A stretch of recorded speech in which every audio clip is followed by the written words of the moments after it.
తాకట్లో ఉన్న మీ బంగారాన్ని విడిపించి ఆ రోజు ఆన్లైన్ రేటుకి కొంటాం. Sharma gold company. మరి కొత్త సంవత్సరం తులారాశి వారికి ఏ విధంగా ఉండబోతుంది? గురువుగారిని అడిగి తెలుసుకుందాం. నమస్తే గురుగారు. జై వీరబ్రహ్మజీ. నమస్కారం. మరి తులారాశిలో జన్మించిన వారికి లేకపోతే మీరు ఇందాక అన్నట్టుగా అంటే గురుగారు నాకు చెప్తూ ఉన్నారు ఏంటి అని అంటే, నేను అడిగాను అనమాట, ఏంటి గురువుగారు మామూలుగా మనకి సన్షైన్ అని ఒకటి, జోడియాక్ సైన్ అని ఒకటి, ఈ రెండు వేరువేరుగా ఉంటాయి. అంటే మనము పుట్టిన తేదీని సమయాన్ని బట్టి ఒకటి ఉంటుంది, అది జోడియాక్ సైన్. ఇప్పుడు మనకు అదొకటి ఉంటుంది. బట్ ఏదైతే పేరు ఉంటుందో మనం పెట్టుకున్న పేరు, అంటే మన దగ్గర ముఖ్యంగా ఏమవుతుందంటే పంతులు ఇచ్చిన పదాలను వదిలేసి మనకు నచ్చిన పేరు కొత్తగా ఇష్టం వచ్చింది పెట్టుకుంటున్నాం కాబట్టి ఆ పేరు పైన ఇంకొకటి వస్తుంది. అదేమో సన్షైన్ అంటారు దాన్ని. మరి ఈ రెండు జోడియాక్ సైన్స్ ఉండడం వల్ల వాళ్ళ జీవితంలో ఓ పేరు రూపంలో ఒకటి, పుట్టిన తేదీ రూపంలో ఒకటి, మరి ఈ రెండు రాశి యొక్క ప్రభావం ఏదైతే ఉందో అది వాళ్ళ జీవిత పైన పడుతుందంటారా? చాలా మందికి మన రాశి ఫలం చెప్తున్నప్పుడు మీరు బాగా సంపాదిస్తారు, బాగా ధనం వస్తుందని ఫర్ ఎగ్జాంపుల్ తులారాశిలో చెప్పాం. నిజంగా తులారాశిలో పుట్టినటువంటి కొంతమంది జీవితంలో ధనం రాకపోగా అప్పుల బాధలో ఉంటారు. వాళ్ళందరూ మనకు కామెంట్స్ రూపంలో మెసేజ్ పెడుతుంటారు, గురువుగారు తులారాశి చాలా బాగుందని మీరు చెప్తున్నారు, కానీ మాకు ప్రతికూలవంతమైనటువంటి ఫలితాలుగా ఉన్నాయి, కానీ మేము తులారాశిలోనే పుట్టాం. దీనికి కారణం ఏంటంటే, మనం పుట్టినటువంటి సమయంలో గ్రహాలు ఒక్కొక్క పొజిషన్లో ఉంటాయి. ఈ చెప్పగలిగినటువంటి రాశి ఫలాలు అన్నటువంటివి ఈ రోజు ఉన్నటువంటి గోచార పరిస్థితుల్లో ఈ గ్రహం ఇక్కడికి వెళ్తుంది, ఇది ఇక్కడ ఉంటుంది, ఇక్కడ ఉంటుంది, కాబట్టి ఈ ఫలితాలు వస్తున్నాయి. ఈరోజు బృహస్పతి చాలా బలంగా ఉన్నాడు. ఆయన చూపు పంచమ స్థానమైన తుల మీద ఉంది. చాలా యోగదాయకమైన ఫలితాలు వస్తాయని మనం చెప్తున్నప్పుడు, వాళ్ళ జన్మజాతకంలో దేవగురు అయిన బృహస్పతి నీచలో ఉండి ప్రతికూలవంతమైన స్థితిలో ఉన్నప్పుడు ఈ మంచి ఫలితాలు రాకుండా చెడు ఫలితాలు వస్తున్న సంఘటనలు మనం చూస్తుంటాం. అలాగే మీది తులారాశి కాకపోయినా తులారాశిలో మీ పేరు, మిమ్మల్ని అందరూ కూడా తులారాశికి సంబంధించిన మొదటి అక్షరాలతో పిలవడం మొదలుపెట్టారు. ఫర్ ఎగ్జాంపుల్ చిత్తా నక్షత్రం రా అనేటువంటి అక్షరాలు, స్వాతి విశాఖ నక్షత్రాలు లేదా తా అనేటువంటి అక్షరాలు, వీటితో పిలవటం మొదలుపెట్టారు.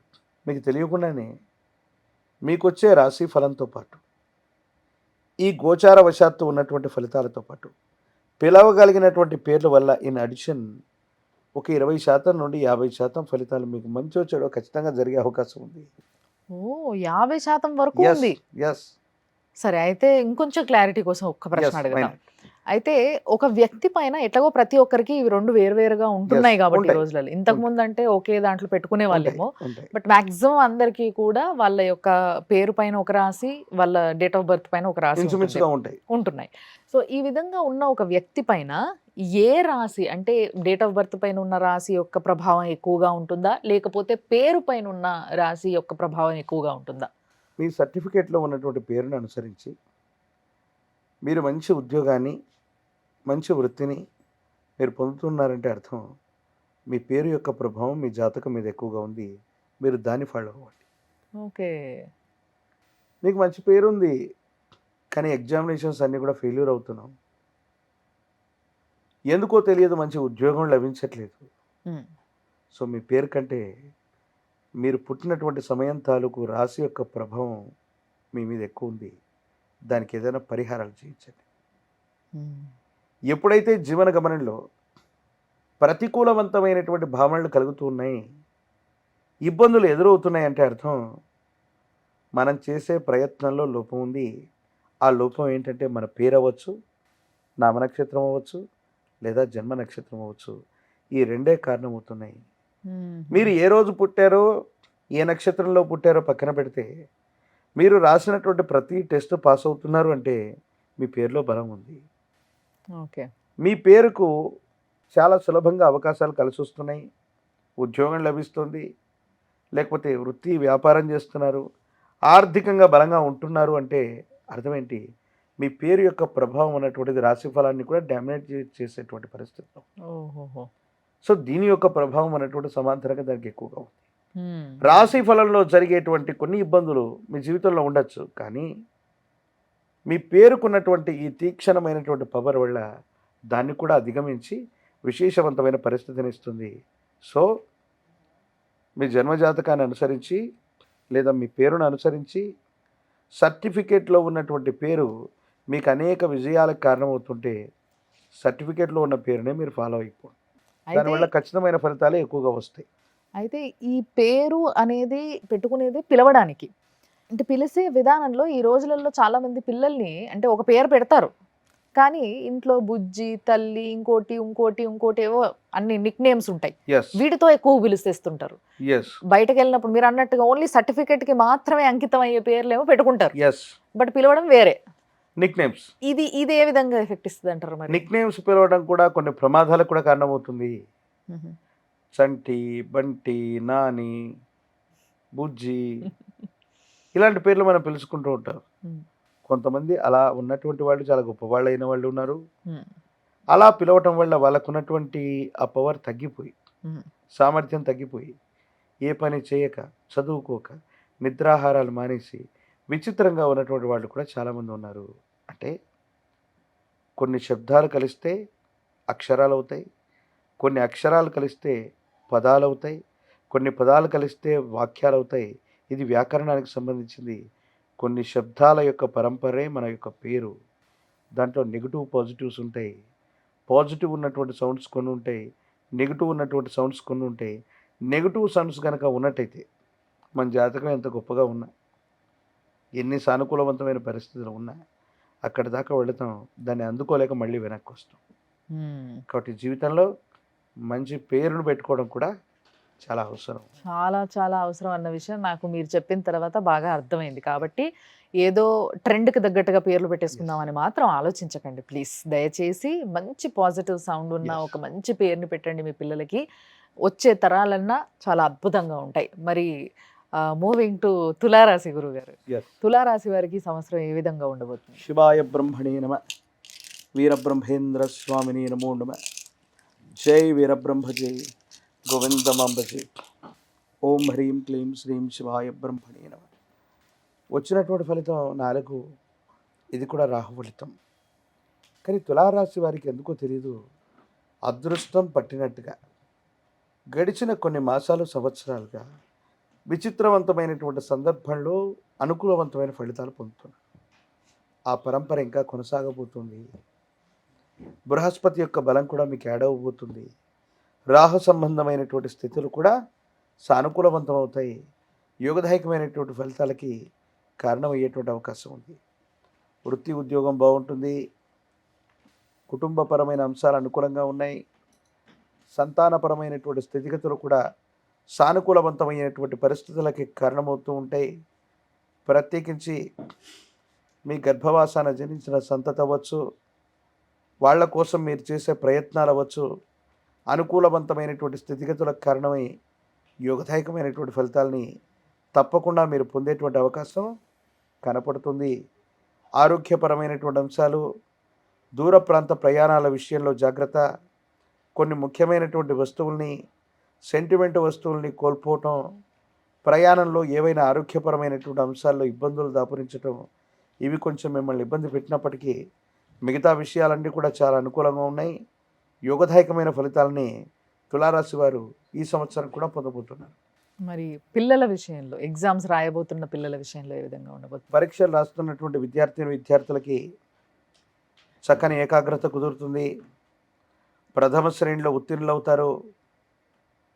ఉద్యోగ ప్రయత్నం చేస్తున్నటువంటి వాళ్ళు, పోటీ పరీక్షల్లో ఉన్న వాళ్ళకి తప్పనిసరిగా ద్వితీయార్థంలో ఉద్యోగం లభించేటువంటి అవకాశాలు కూడా ఉన్నాయి.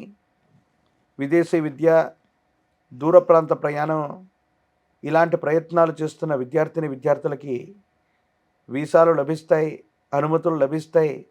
దూర ప్రాంత ప్రయాణానికి ఉన్నటువంటి చిక్కులు, ప్రతిబంధకాలు కూడా తొలగిపోతాయి. పరిస్థితులన్నీ కూడా అనుకూలించేటువంటి సమయంగా దీన్ని మనం భావన చేయొచ్చు. మరి స్త్రీలు ఆరోగ్యపరమైన అంశాల పట్ల మాత్రం జాగ్రత్త. భార్యాభర్తల మధ్య కొన్ని విషయాల్లో అభిప్రాయ భేదాలు పొడచూపెట్టేటువంటి అవకాశం ఉంది. ఎందుకంటే ఇది శుక్రుడి నియంత్రణలో ఉన్నటువంటి రాశి.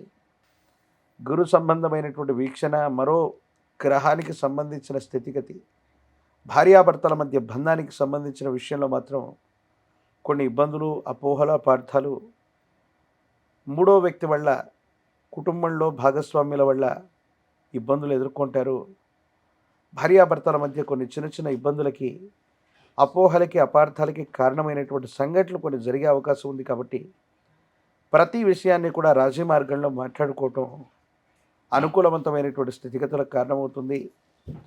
విరామము, విశ్రాంతి లేకుండా ప్రయాణం చేయటం లేదా పని చేయటం వల్ల శరీరం అలసిపోవటం, ఆరోగ్యపరమైనటువంటి అంశాలని మీరు సరిగ్గా పట్టించుకోకపోవటం వల్ల ఉన్న ఫలంగా విశ్రాంతి తీసుకోవాల్సిన పరిస్థితులు వస్తూ ఉంటాయి. కాబట్టి ఆరోగ్యపరమైన అంశాలు, వ్యక్తిగతమైనటువంటి జీవితం, ఈ రెండింటి పట్ల జాగ్రత్తగా ఉండటం చెప్పదగిన సూచన.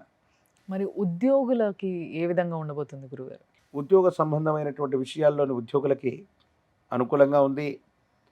ప్రమోషన్స్ లభిస్తాయి, ఇంక్రిమెంట్లు లభిస్తాయి. మీరు చేసేటువంటి పనితీరు ఉన్నత ఉద్యోగులు, పై అధికారుల యొక్క ప్రశంసకి కారణమవటం, మీరు చేసే ప్రయత్నాలు సఫలీకృతమైనటువంటి స్థితిగతులకు కారణమై అనుకూలవంతంగా మారేటువంటి అవకాశం ఉంటుంది. యోగదాయకంగానే ఉంటాయనడంలో ఎటువంటి సందేహం లేదు. మరి తులారాశిలో ఉన్న రాజకీయ నాయకులు కొందరు ఉన్నారు, మరి వాళ్ళకి ఏ విధంగా ఉండబోతుంది ఈ సంవత్సరం? నిజంగా రాజయుగమే నడుస్తుంది వాళ్ళకి. మరిన్ని పదవులు వాళ్ళు చేపట్టగలుగుతారు.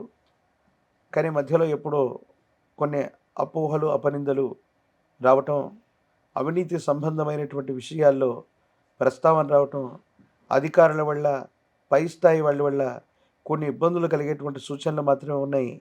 ఈ విషయంలో జాగ్రత్తగా తీసుకోగలిగితే మాత్రం రాజకీయ రంగాలు, మీడియా, సినిమా రంగాలకు సంబంధించినటువంటి వాళ్ళ యొక్క జీవన గమనంలో అన్నీ కూడా అనుకూలవంతమైనటువంటి పరిస్థితులు ఉండబోతున్నాయి. కొన్ని విషయాల్లో గతంలో ఎప్పుడో చేసిన పొరపాట్లని ఇప్పుడు మళ్ళీ సవరించుకోవాల్సినటువంటి పరిస్థితి ఏర్పడుతుంది తప్ప మిగతావన్నీ కూడా సానుకూలంగా ఉంటాయనటంలో ఎటువంటి సందేహం లేదు. ఎంతో అద్భుతంగా ఉన్నప్పటికీ వీళ్ళకి బయటికి వెళ్ళినప్పుడు జాగ్రత్త అని మీరు హెచ్చరించారు Yes. ఇందాక. Yes. కాబట్టి దాంట్లో భాగంగా ఒకవేళ వీళ్ళు బయట ప్రయాణాలు, ఎవరైనా ప్రయాణం చేస్తుంటారు. తప్పనిసరి, సంవత్సరం అంతా అయితే ఇంట్లో కూర్చోలేం. మరి ప్రయాణాలు చేసేటప్పుడు కొంచెం అనుకూలంగా ఉండేలాగా, అంటే వాళ్ళు క్షేమంగా ఇంటికి తిరిగి వచ్చేలాగా ఏదైనా మంచి పూజ కానీ Yes. లేకపోతే ఏదైనా శక్తిని మనం పొందడం ఎలా? తులారాశికి ఇంద్రాణి అమ్మవారు అదృష్ట దేవతా స్వరూపం. ఈవిడ్ని అదృష్ట లక్ష్మిగా చెప్తూ ఉంటారు. ఇంద్రుడి యొక్క రాణి ఇంద్రాణి, ఈవిడ్నే ఇంద్రాణి. సచీదేవిగా మనం పిలుస్తాం. ఉమ్, సచీదేవి అమ్మవారిని లేదా ఇంద్రాణి అమ్మవారిని పూజించిన అదృష్ట లక్ష్మిగా చెప్పబడ్డటువంటి తెల్లని ఏనుగు మీద అమ్మవారు కూర్చొని ఉంటారు. ఆ చిత్రపటాన్ని తీసుకొచ్చి ఇంటి యొక్క సింహద్వారం లోపల తూర్పు ముఖంగా ఉంచిన ఈ అమ్మవారిని పూజిస్తూ ఉన్న, ఇంద్రాణి రక్షను మెడలో ధరింపజేసుకున్న, ఇంద్రాణి యంత్రాన్ని ధరింపజేసుకున్న చాలా అనుకూలవంతమైన ఫలితాలు వస్తాయి. ఉమ్, సప్తమాత్రిక దేవతా స్వరూపాలు చాముండి, ప్రత్యేకించి ఇటువంటి బ్రాహ్మి, వారాహి లేదా ఇంద్రాణి, ఇటువంటి అమ్మవారి యొక్క దేవతా స్వరూపాన్ని ఆరాధన చేస్తున్నా, లేదా మీ గ్రామంలో ఎక్కడైనా సరే గ్రామ దేవతా స్వరూపమైన అమ్మవార్లు ఉంటారు. ఆ అమ్మవార్లకు చేసే పూజాది క్రతువు అత్యంత అనుకూలవంతమైనటువంటి పరిస్థితులకు కారణమవుతుంది. 108 నిమ్మఫలాల మాలని అమ్మవారికి అందజేయటం, పాల పొంగలను అమ్మవారికి నివేదించటం వల్ల ఎన్నో కష్టాలు మటుమాయమైపోతాయి. ప్రయాణ సంబంధమైన విషయాల్లో మతిమరుపు కారణంగానో, దొంగతనం వల్లనో కొన్ని ముఖ్యమైనటువంటి వస్తువులను కోల్పోవటం, ఇబ్బంది పడటం, ఈ పరిస్థితుల నుండి మనం బయటపడతాం. ఎందుకంటే తులారాశి జాతకులు కొన్ని ముఖ్యమైన పాస్వర్డ్స్ మర్చిపోవటం, ఉమ్. పిన్ నెంబర్స్ మర్చిపోవటం, అకారణంగా మతిమరుపు వస్తుందేమోనన్న ఆందోళన కలుగుతున్నటువంటి పరిస్థితులు కూడా ఈ గ్రహగతుల వల్ల జరుగుతుంటాయి.